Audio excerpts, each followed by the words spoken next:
Good afternoon, Onslow Campbell Jr. EMS. We're coming from Dave's office today to talk a little bit about this coronavirus because unless you're living under a rock, this has garnered much of the national media's attention.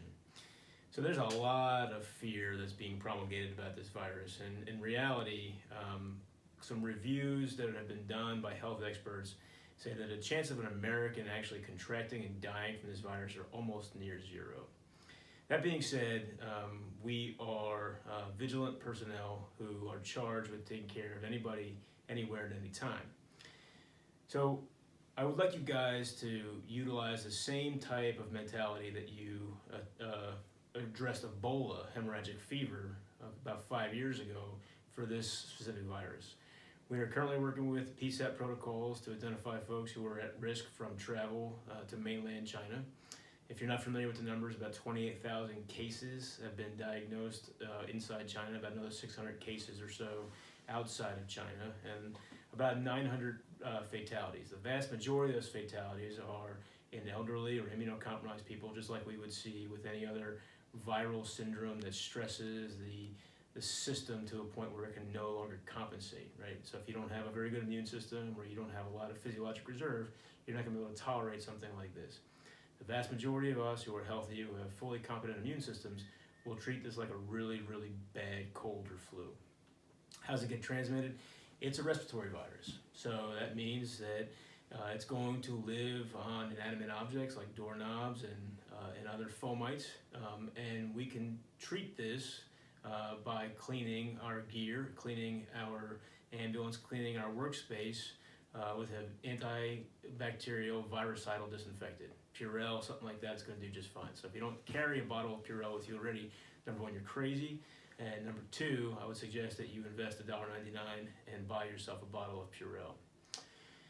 Once the PSAP gets uploaded and the QA questions get entered into the dispatch protocol, dispatchers will be able to flag residents or calls that may be at risk.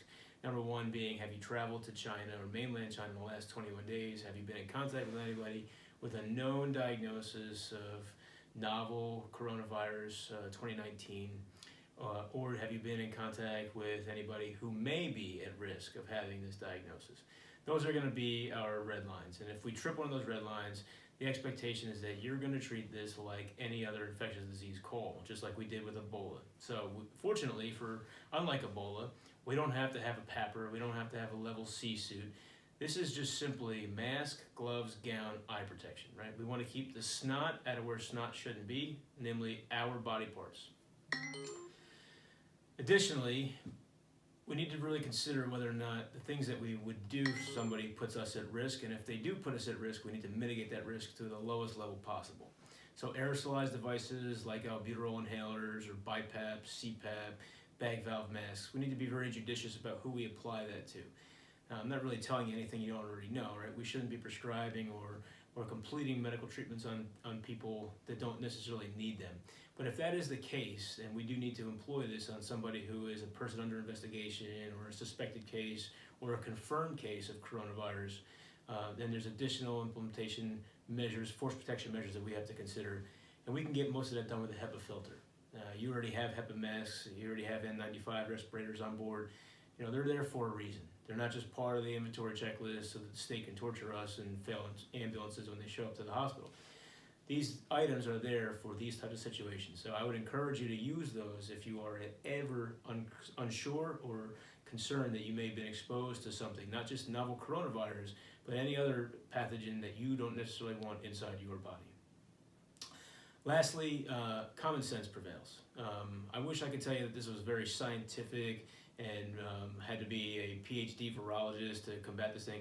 You don't. If you wash your hands, if you avoid snot, and if you're diligent about your workspace and cleaning off of your gear, then I think that you are at no greater risk of acquiring this or any other viral infection throughout your entire career.